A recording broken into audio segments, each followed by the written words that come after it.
We will go to 11th question. It says that 1 mole of an ideal gas is taken from A to B and from B to C and then back to A. The variation in its volume with temperature for the change is as shown. Its pressure at A is P naught and volume is V naught. Then the internal energy you need to calculate. So my dear students, VT graph is given. So this is now VT graph. It is A, it is B, and it is now C. It is V, and this is now temperature T. So what happens here? The internal energy of ideal gas is only dependent on temperature. So ideal gas at same temperature at A and B. So at A and B they are at same temperature. So internal energy at A and B must be equal.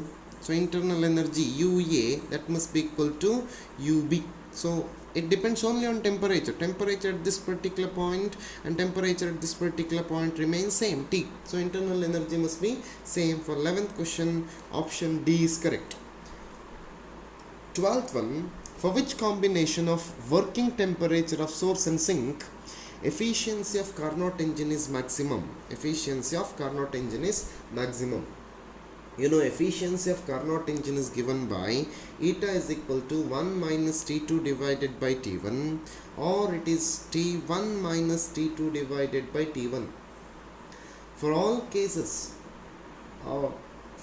in all 4 cases, T1 minus T2 is equal to 200 Kelvin. Therefore, eta is maximum when T1 is maximum. Eta is maximum when T1 is maximum. In which case T1 is maximum? In which case T1 is maximum?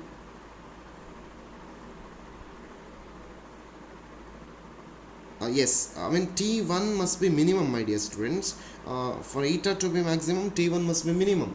So in which case T1 is minimum? Option D, 300 Kelvin. In all other case, T1 is maximum. If you see T1 minus T2, in all the cases it is 200 Kelvin only, divided by T1. So this term must be minimum. So T1 is minimum in the case of option D.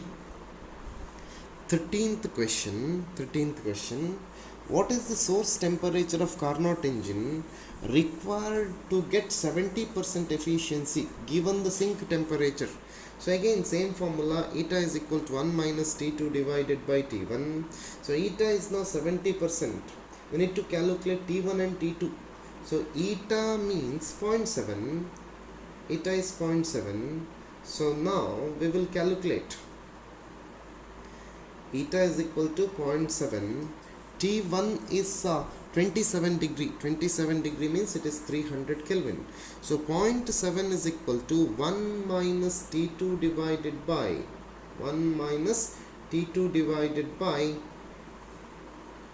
T1. A sink temperature T2 is given. So it is now 0.7 is equal to 1 minus 300 divided by T1, which implies, you simplify, T1 comes to be 1000 Kelvin. T1 comes to be 1000 Kelvin, or T1 becomes now 1000 minus 273, which is equal to 727 degrees centigrade. So option C is correct for 13th question. Option C is correct for 13th question. 14th question, my dear students. A cycle tire bursts suddenly. What type of process it is? Bursting the tire, it is clearly adiabatic process. There is no change in no heat energy is entering into system, or no heat energy is now leaving the system. So 14th question, option D is correct.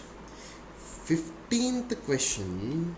The efficiency of a Carnot engine which operates between two temperatures, T1 is 500 Kelvin and T2 is now 300 Kelvin, you need to calculate. So eta is equal to 1 minus T2 divided by T1. So eta is equal to, now in terms of Kelvin it is given 1 minus 300 divided by 500. So it is now 1 minus 3 by 5. So eta is equal to 40%. So option B is correct. Option B is correct for 15th question.